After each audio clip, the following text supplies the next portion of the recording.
किरण बेदी या वीरतेचे प्रतीक आहेत. भारतीय पोलीस सेवेत रुजू होणाऱ्या त्या पहिल्या भारतीय महिला होत्या. त्या सर्वात प्रसिद्ध पोलीस अधिकाऱ्यांपैकी एक आहेत, ज्यांनी समाजाची सेवा करण्यासाठी मनापासून प्रयत्न केले आहेत. किरण बेदी यांचा जन्म 9 जून 1949 साली झाला. त्यांच्या वडिलांचे नाव प्रकाशलाल असे होते. त्यांच्या आईचे नाव लग्नाआधी जनक व लग्नानंतर प्रेमलता असे होते. किरण यांना 3 बहिणी आहेत, शशी, रीता आणि अनु. ते टेनिसही खेळत. किरण बेदीचे शिक्षण अमृतसरमधील सेक्रेड हार्ट कॉन्व्हेंट स्कूलमधून झाले. ही शाळा घरापासून 15 किलोमीटर दूर असल्यामुळे त्यांना कष्ट करावे लागत होते. शिक्षणाबरोबरच किरण बेदी या खेळातही चप होत्या. शाळेत असताना त्या NCCत होत्या. किरण बेदी या शाळेच्या ग्रंथालयाचा खूप उपयोग करायच्या. त्यानंतर त्यांनी गव्हर्नमेंट कॉलेज फॉर विमेन यामध्ये प्रवेश घेतला. पोलीस सेवेतील कारकीर्द सुरू करण्यापूर्वी किरण बेदी या अमृतसर येथील खालसा महाविद्यालयात राज्यशास्त्र विषयाच्या प्राध्यापक होत्या. किरण बेदी पोलीस अधिकारी होण्याआधी या उत्कृष्ट टेनिस खेळाडू होत्या. All India hard court tennis champion, 1974 च्या चंदीगडमधील राष्ट्रीय क्रीडा स्पर्धेतील महिला चॅम्पियन, श्रीलंका विरुद्ध 2 वेळा भारताचे प्रतिनिधित्व अशी त्यांची टेनिसमधील उल्लेखनीय कामगिरी आहे. टेनिस कोर्टवर किरण बेदी यांची ब्रीज बेदी यांच्याशी भेट झाली. त्यांचा विवाह 1972 साली झाला. त्याच वर्षी त्या IPS ची परीक्षा उत्तीर्ण झाल्या.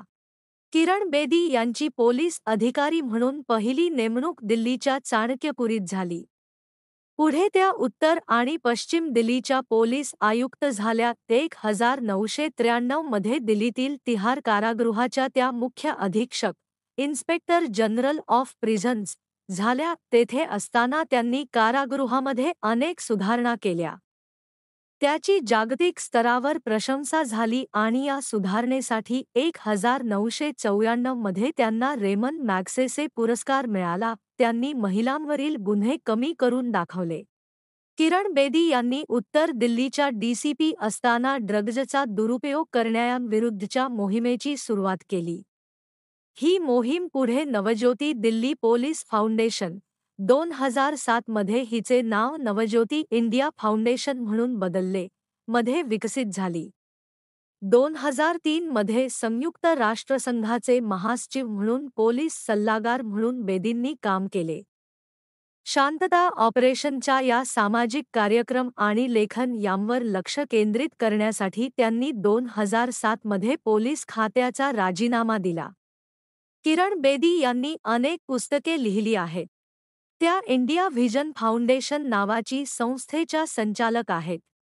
2008 ते 2009 दरम्यान त्यांनी दूरचित्रवाणीवर आपकी कचेरी हा एक कोर्ट शो आयोजित केला. 2011 च्या भारतीय भ्रष्टाचार विरोधी चळवळीच्या प्रमुख नेत्यांपैकी त्या एक होत्या आणि जानेवारी 2015 मध्ये त्या भारतीय जनता पार्टीत सामील झाल्या.